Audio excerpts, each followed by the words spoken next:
Ladies and gentlemen, this week we've had some interesting developments from Syria, in that the major city of Aleppo, not the capital, but Aleppo itself, appears to have been liberated from Daesh by the pro-Assad forces. Of course, some Daesh terrorists will seek to hold out in the rubble for a while.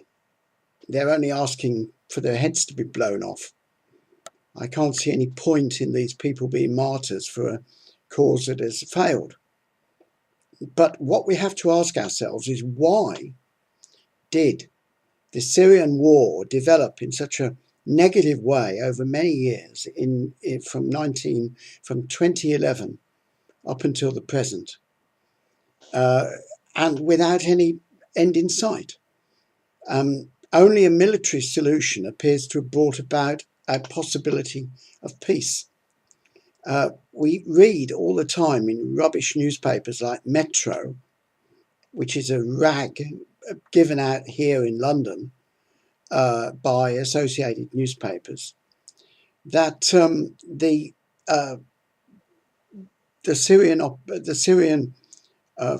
army, the Syrian forces, were engaged in constant atrocities. The latest atrocity story was that they were bayoneting little babies or something like that. I think none of these stories are actually corroborated, and the British press don't have correspondence in Aleppo, so we can dismiss them. Unfortunately, in any war there are atrocities, but I've got no doubt that most of the atrocity stories put out by Daesh are fallacious, are fables, are absolute bogus lies, because that's what the government, the British government and the American governments have been dealing with for many years in their propaganda against the various Arab states that they have successfully destabilized. Now, the position in Syria is, as long as the government does succeed in evacuating the remaining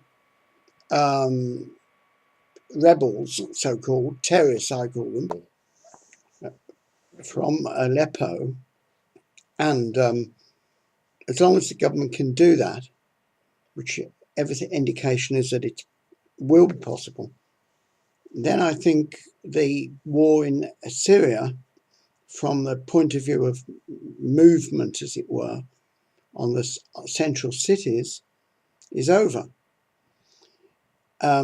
Palmyra, which the Daesh have recaptured, I don't regard as a military target in the same way as Damascus or Aleppo or Latakia. So I think now Daesh is on the back foot.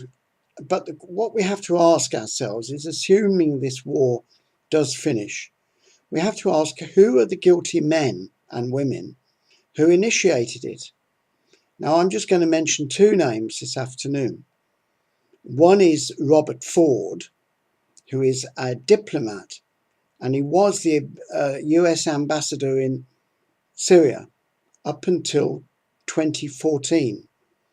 The problem about Robert Ford is that he allowed his own enthusiasms to run away with his correct mental state. He became completely attached to this ferocious neo-Nazi opposition. He is one of the people, together with Bob Corker, who helped set up the Free Syrian Army, so-called.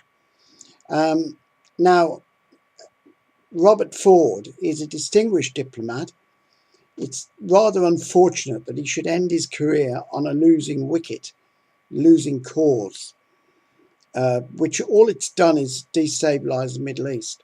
Now, there's another woman, there's a woman who has created almost as much mayhem as Robert Ford, and that is Samantha Power, who comes from the same genre. She is a real ferocious harridan, Irish stock, completely unbalanced. And she's been the ambassador, so-called, at the United Nations Security Council, giving lectures to Russia on and questioning whether they've got any moral probity whatsoever. The facts are, America creates most of the massacres that have taken place in the free world since 1945. And Samantha Power knows that. She's too intelligent not to know it. Therefore, she's deliberately lying to give propaganda support to the terrorists.